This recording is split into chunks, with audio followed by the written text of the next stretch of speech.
Hypher.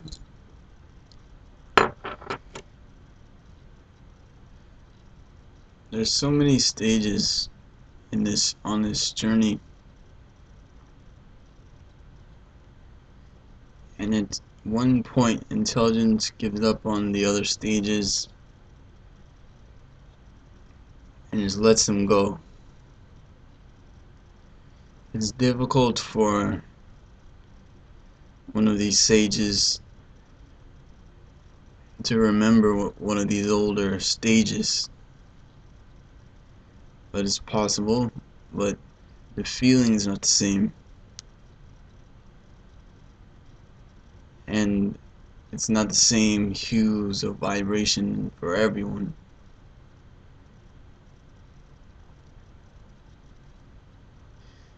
But Zarathustra, in his state of no mind, is the same as Lao Tzu in his state of no mind, was the same as Mahavira in the same state of no mind, the same state of no mind as Musashi when he's slashing.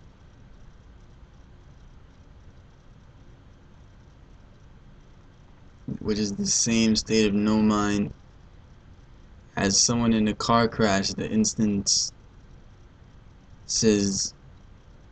of near death. But when you're going through stages, there's no way to understand a true enlightened person unless you are in complete no mind state. If you're not in a complete no mind state, then you're not going to really understand the master. The mind can't comprehend of the master's state of being. I know for myself, I went through so many stages, and every single stage that I went through, I felt okay. Now this is the stage. Now I understand. This is him, or this is her. Every time I was right, every time I was wrong. It's always different, and it's always changing. As your body accumulates different amounts of energy, the deeper that your no mind state can go. But just to conceive that you can go into a no mind state, even that, if you can't get into a perfect no mind state while watching somebody else, then how can you expect to understand the master, per se, or so to say? It's not possible.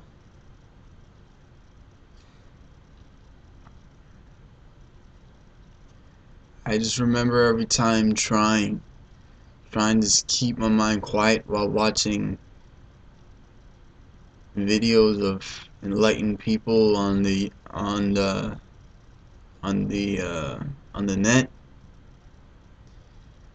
and it's so much more difficult than just being in a quiet space meditating.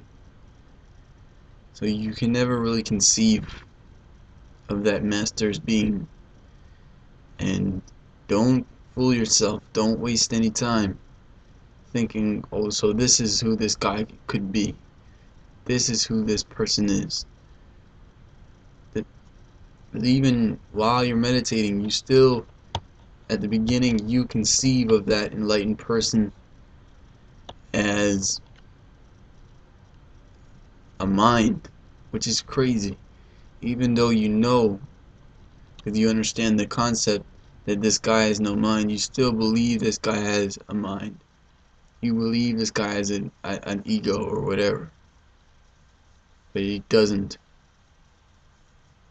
So how can you conceive of something your mind can't perceive?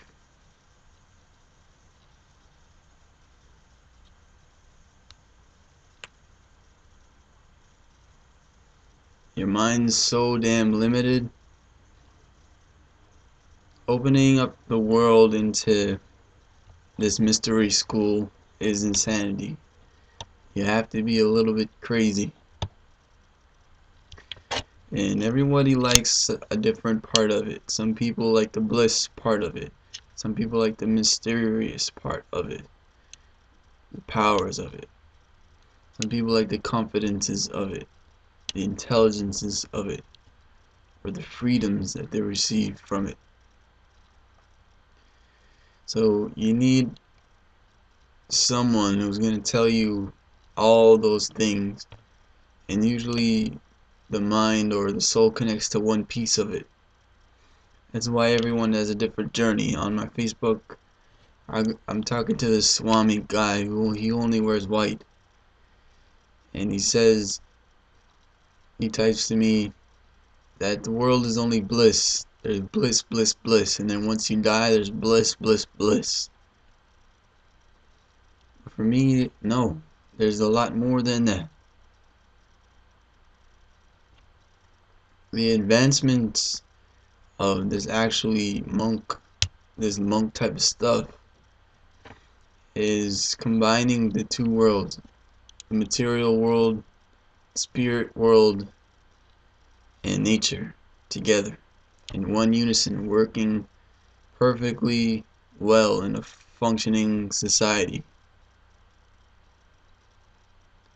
So monkeries and stuff like that are so left back in time.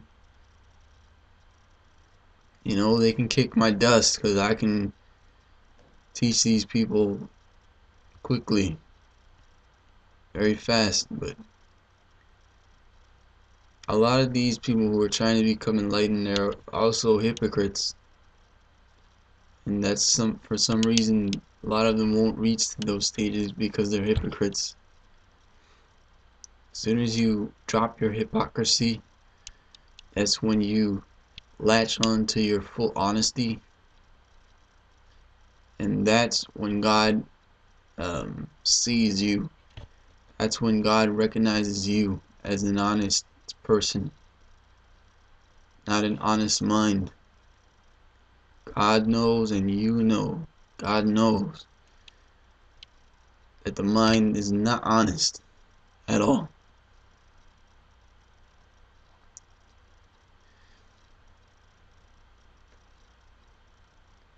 You have to be aware to be honest. Awareness brings about honesty. Can you say that the birds are not honest? The birds are not aware of English, so they're honest. A human has the capability of being aware of so many things. So if you're not aware of those so many things, then you're not honest. At least take some steps.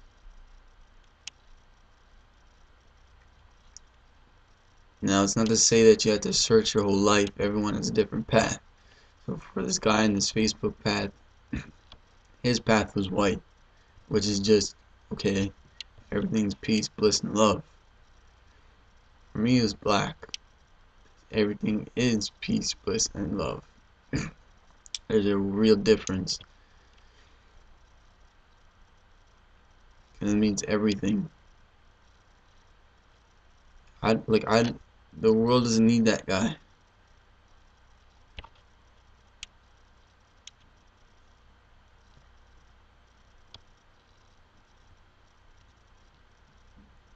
What's available to you on the media, what's available to you on this earth, and with your financial situation, and with all the books of history, everything that you can find all the books for free on the internet now. When all this stuff is available to you, it's your responsibility to look into it. There's a certain amount of knowing that you have to know, that you have to go through in order to even get into a no mind or get into a nirvana. People confuse the word nirvana, satori, no mind, enlightenment, meditation. These people are talking about it all wrong. Like, these people who are not enlightened speak about it all wrong. People who are enlightened are the people who don't seem like the people who are not enlightened's perceptions of them. The way people perceive enlightenment when they're not fully enlightened, it's always wrong. It's always the wrong thing. So I'd say don't go around preaching so quickly.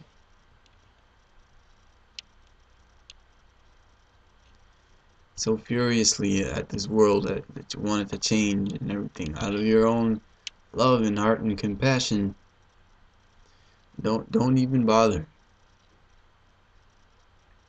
There's better things to do.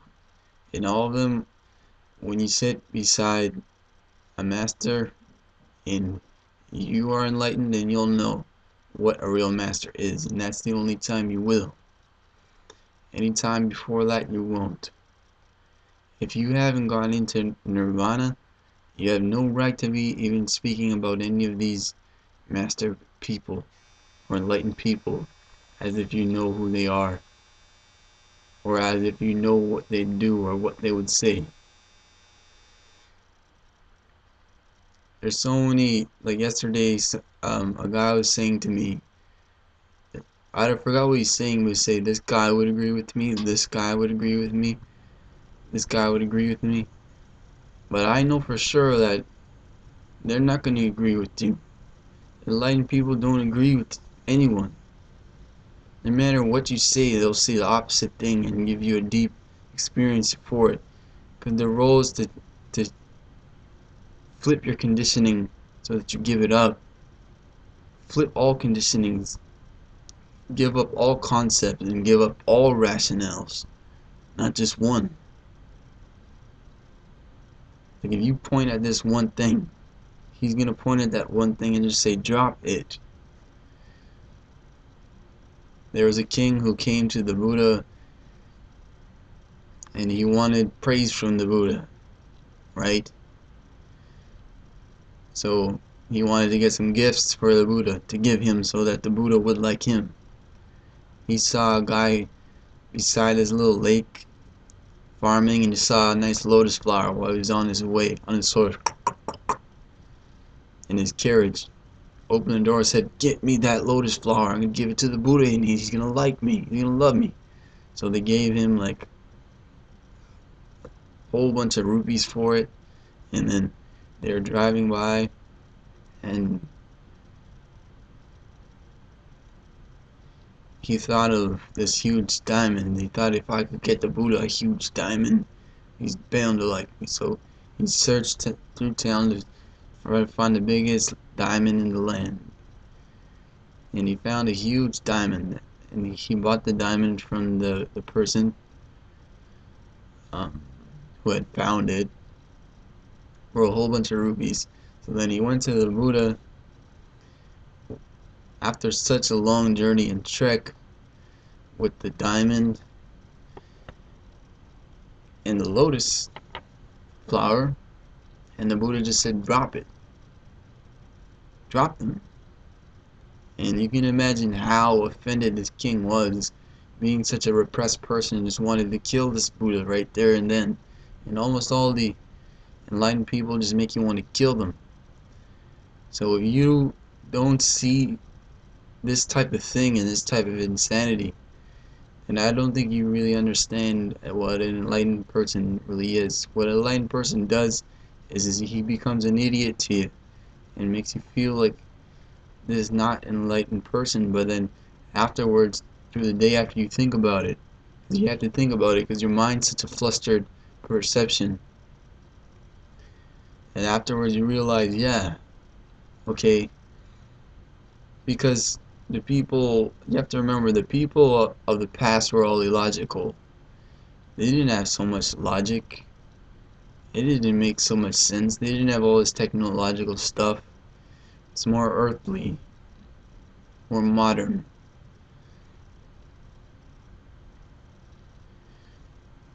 So the Buddha said, drop it.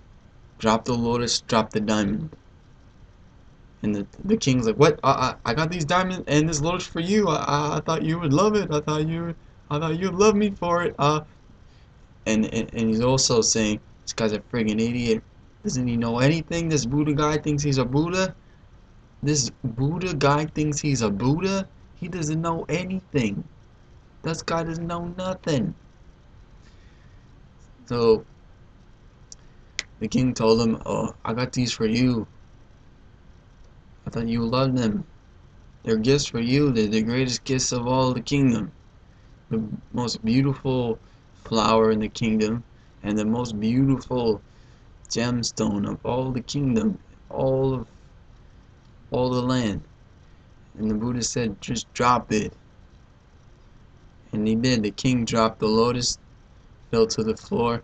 He dropped the diamond, fell to the floor. And even after he dropped the diamond and the lotus, the Buddha was still saying, "Drop it. Just drop it." So the king was still flustered. What do I need to drop? He needed to drop his ego, drop his mind. The Buddha is saying, drop it. Right now, drop it. How can you say anything to an enlightened person if you can't drop your mind, if you can't drop your ego? It's his whole teaching. Drop it.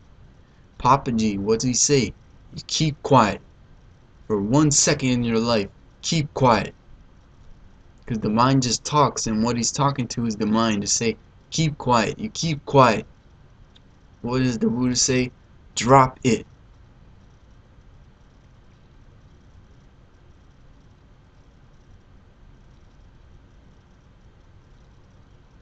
It's the most difficult thing you can do.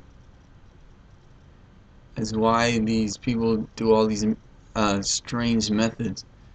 But it's always, if you look back into history, it always has to be some strange, mysterious form of connection and interconnection, and the way mystifyingly things connect into a perfect situation for you to get no mind, to get into that state, to get a glimpse of it.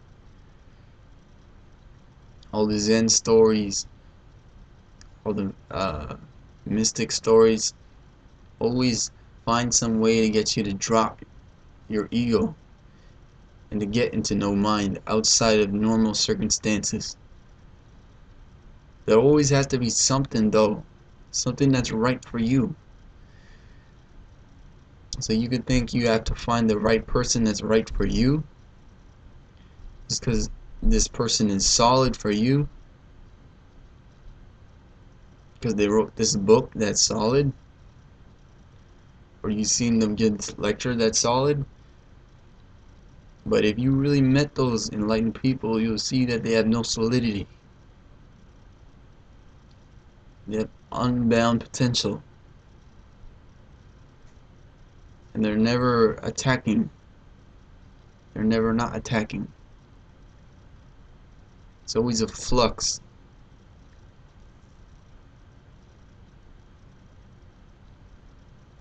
Like they say that a river is never the same after 2 seconds. Every 2 seconds it's a new river. And it is. Because the water is flowing so fast, and it is. What you're looking at is a completely new river. But if you only see the same river, then you're missing. You can't even fathom how much perception you need to fathom this new river that's flowing by. Because as soon as you look at one granule of moving water, it's moved by your eyes before you can even get a chance to glimpse it. The cosmic energy and cosmic perception moves by so fast like this too. And there's not really much you can do except meditate. So for some people, you just tell them it's your mind. Because if you get the concept of it's just your mind in the way, and you can keep, you need someone to keep telling you, buddy, it's just your mind, stop thinking about everything. But you don't want to let go into complete oblivion. Because if you let go into complete oblivion, you're scared of insanity. You're scared of yourself. Wait, why would you be scared of yourself? You don't even know yourself. You can't be scared of something you don't know. Once you know it, then you can't fear it anymore.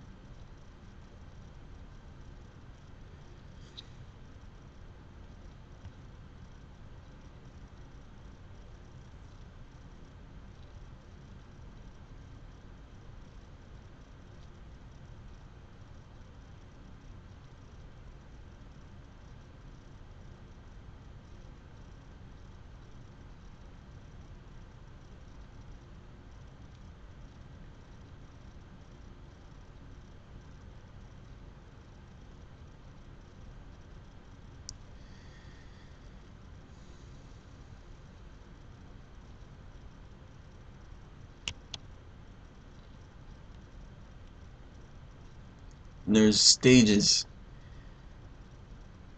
and there's so many that it's unfathomable. Like, I can't even say unfathomable. That's how unfathomable it is. Everything that you think you would never do, you find yourself doing.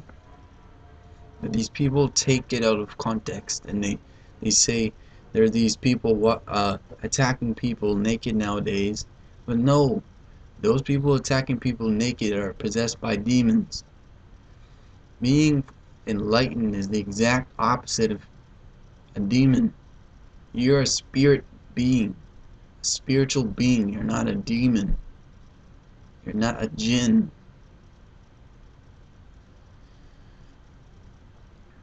You're a soul.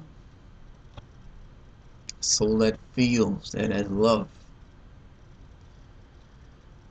Out of your own compassion for yourself, you're not going to be doing these crazy things that you think you're going to be doing. Out of your own love and compassion for yourself. People think these secret societies are going to kill them. They're so afraid. In the West, they think they become enlightened and these people in secret societies are going to kill them off because they're so dangerous. You're not so damn dangerous. All you're going to do is sit on a chair. You're going to say the same things that these other people are saying. How would they fear you when you're just going to most likely keep the same name you have? If I'm talking about people of the West, wear the same clothes you've always worn. Me, I wear a robe everywhere. In Canada, no one cares. People treat me like I'm the exact same. There's people with hijabs everywhere. There's people with burqas walking down the street sometimes. I walk with the kimono sometimes, just out in the open. Don't have any fear for it. You can do whatever you want to, and actually these people are going to like you for it. Because they're bored too. There's not so much laughing anymore. There's a whole bunch of calamities that are going on. So many rainstorms, fucking snowstorms, and all these calamities that are happening. Isn't it a perfect time in contrast for you to be stepping out in the open bravely in a way that isn't normal? These things happen all the time. People are loud all the time. On the bus screaming drunk all the time. What's the difference between you and a drunk person? You think they're gonna arrest you when you're drunk? No, because you do it all the time. It's the exact same thing, except you're not actually drunk and they can't arrest you for it. And you're not going to be going wild and crazy yelling at people in your no mind state because you have wisdom. And you have to grow awareness. I'm preaching awareness, and to be aware of yourself and to be aware of what you do. In awareness that you can't do anything wrong. As long as you're aware of all the things that you have to be aware of. If you're not aware that you're unaware, then you're not going to get anywhere with me. You might get it somewhere else with those other enlightened people, but no, you're not going to get anywhere with me. You have to be aware of what you're unaware of, so that you know enough to be able to do what you feel compelled to do. It's the I Ching, it's Lao Tzu. Lao Tzu doesn't preach being insane or doing crazy, insane things. The I Ching is meant for this very situation. When you think you're insane as an enlightened person and all these crazy things are going to happen to you, and you think you're going to do insane things, you're going to wind up in jail or dead, then read that I Ching. And you'll see that enlightened people from the past and our founders and the first peoples of this life and the oldest souls have been aware enough to give you the awareness yourself, but you just gotta find it. All the information is out there, you just gotta find it. They even release all these classified documents on I think WikiLeaks.com. All this illegal stuff. The government's doing so much illegal stuff, and you think you can't do any illegal stuff at all.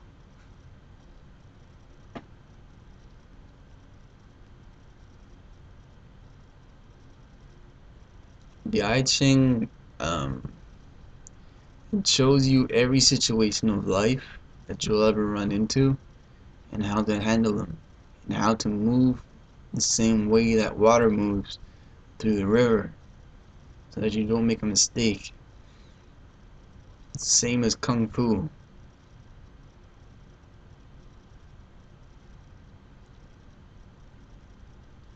Or the way Bruce Lee says, my way of fighting is no fighting. To make the right, perfect choices for an enlightened person. And all of these enlightened people were there to back you up.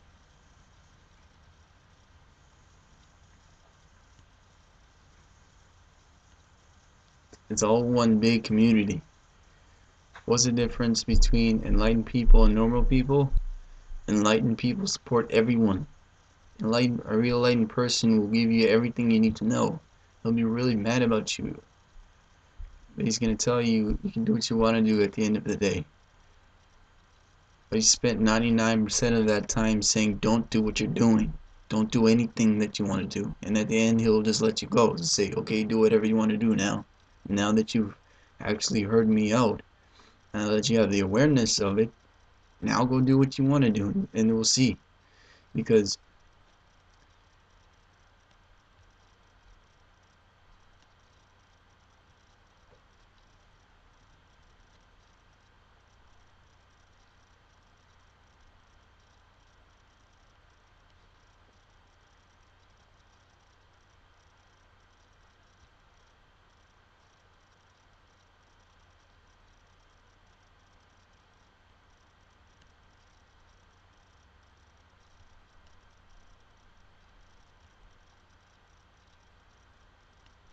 awareness destroys things. It's a natural concept. Just watching. You can't live as long as a tree, but if you just sat there watching a tree, if you could live as longer than a tree, if you sat there watching a tree, it would die. Naturally. That's watching. When you watch clouds, they die. Anything you can watch and perceive with this idea of time dies. Your mind will die too if you just watch it. If you try to engage in it, it's not gonna die. Your mind's not like just one tree. You're gonna spend so much time trying to cut down with an axe each tree on the earth one by one. That's what it's like trying to fight your mind.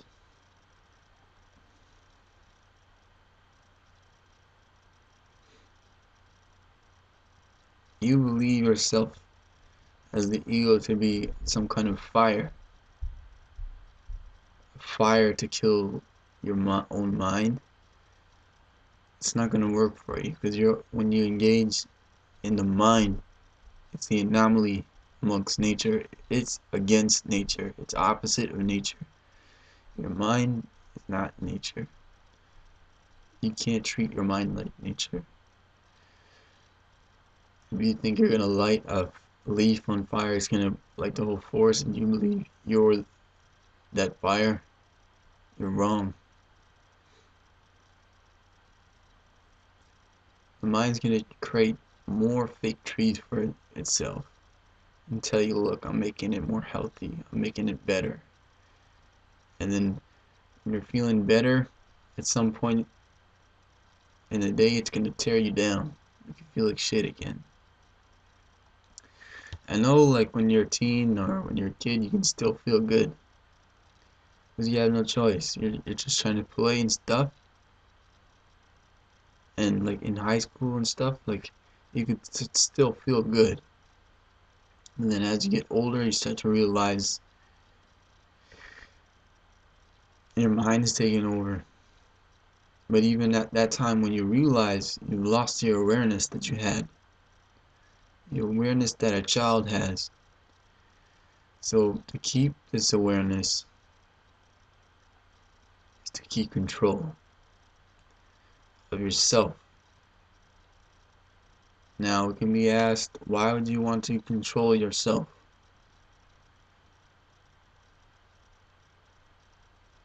It's not for everyone. But if you want to control your own self, then you gotta meditate your ass off. You gotta control your eye movements, keep them steady. Control your tongue movements, keep them steady. That's why I like talking on these videos, because it's different when you're talking to a person, because you can feel the energy and you can feel what's gonna get through to them.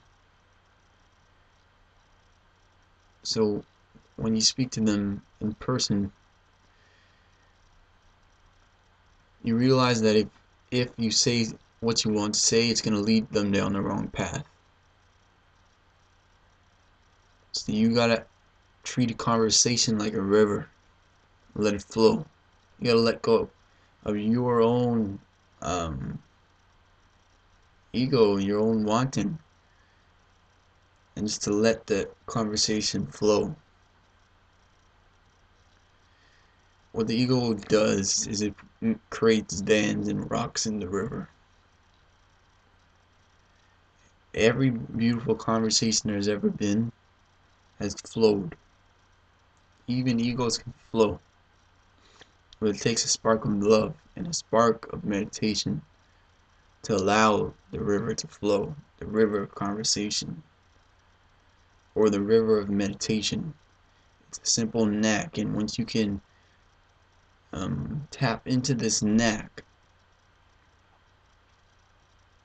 then you can tap into it at any time, and it's available to you, and you can use it as a tool. Same way you can use your mind as a tool, you can use your meditation as a tool. That if you're ever feeling something you want and you don't want to feel it anymore, then you can meditate and you can get into no mind at any time. But there's steps you gotta take to get to that place.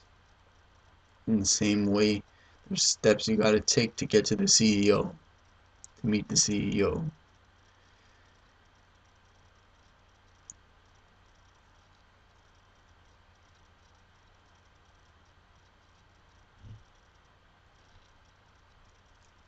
It's something that you can't escape. Us people are gonna be here forever. We've been here since the beginning of time. There's no escaping it. Everything is a metaphor for enlightenment. Every single thing. Everything man-made and everything nature-made. Whether it's wrong or bad, whether it shows you the wrong or the bad, it's all points back to the same thing. People tell me that all religions point back to the same thing. Nirvana.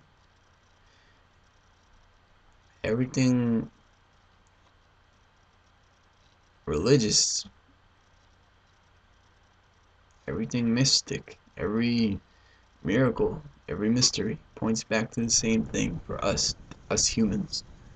This is our humans' destiny, our humans' real meaning of life. It's something that is understandable to the mind, but only from a distance. The mind does not want to get close to it. And the only thing in between the object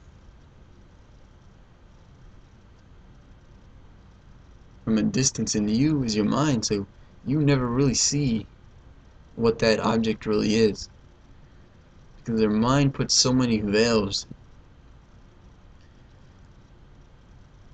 so many layers of beaded doorways, so many layers of tinted windows, so many layers of whatsoever you can imagine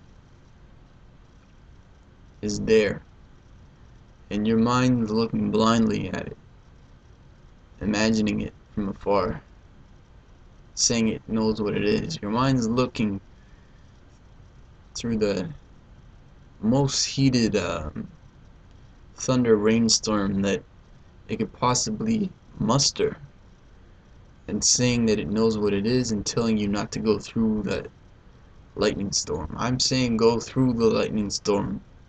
My job as a sage is to tell you go through that muster lightning storm, the one that you mustered up, so that you can actually see what it really is. And by the time you get there to the Buddha on the other side of the valley, you'll realize it was never what you saw, because there's so many raindrops in front of your eyes, so much mist in front of your eyes. So don't deceive yourself. If you're a disciple or whatever, don't deceive yourself.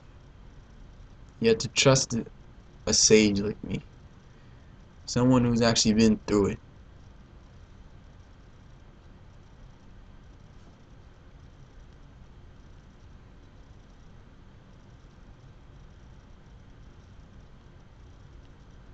It's not easy.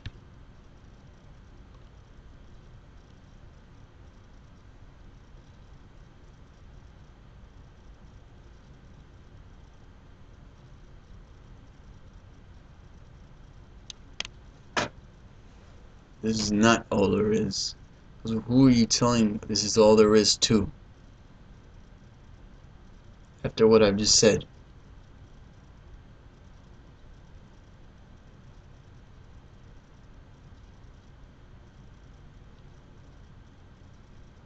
Enlightened people say, oh, well, this is all there is. Who are you saying that to? You're saying that to the mind. The mind can't perceive that. You're wasting your time.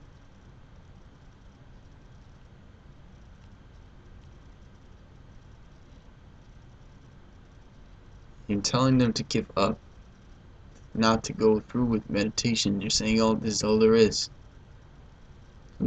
Naturally, the mind's reaction to that comment is to give up on meditation itself, to give up on the path itself. But this is the type of thing that is an iffy thing, because it's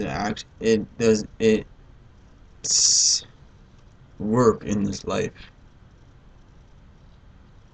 It makes sense to enough people to be satisfactory, like a factory.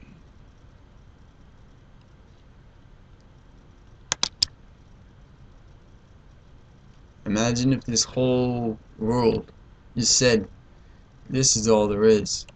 Everything, everyone's name is this is all there is. Every building, amen, amen. This is why I understand Osho and philosophy. No one can argue with me. And I'm not going at them at all. I'm showing you. This is for a disciple to see. It's making my point that you can never know that this is all there is, so you go through those steps. Don't ever deceive yourself or believe to yourself that you understand fully or really.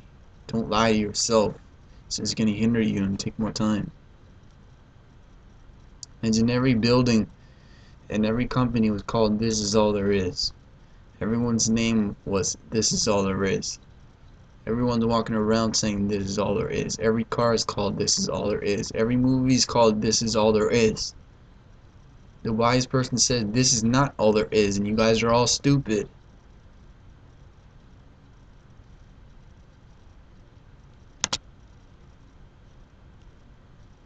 Don't give up.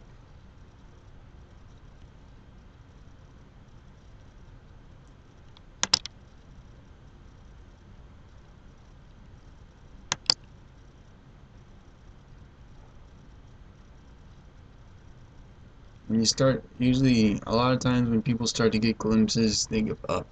Like a lot of old men, sannyasins, had lots of glimpses and spiritual experiences, but they gave up. They didn't want to go all the way. This life is the life to do it. We need you people to do it now. Because it's so pathetic how little percentage of the earth is enlightened. The earth itself is enlightened, but the people on it are not. And people keep saying, as above, so below. It's bullshit. People on the earth are fake, and they're not enlightened. The earth is enlightened. It's not the same above as below. The earth is in us, but we're unenlightened. The earth is enlightened, but we're in it. They're not the same. The rule doesn't flow for each situation. An enlightened person is a person that will say one thing to one person and say something completely different to another person that contradicts what they had said to that other person.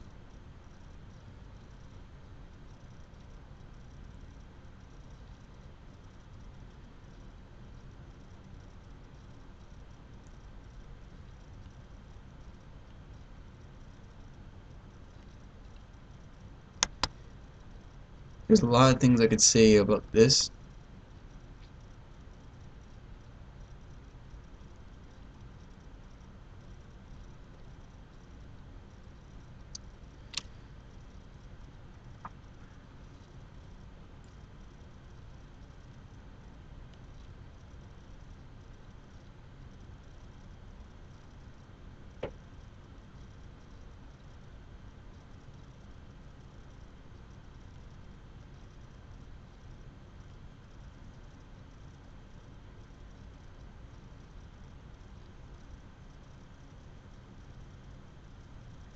But words, I'm gonna save it for a different video. Thanks for watching. Once again, this was Hypher, Hyphen, Olimus, Maximus, door to infinity.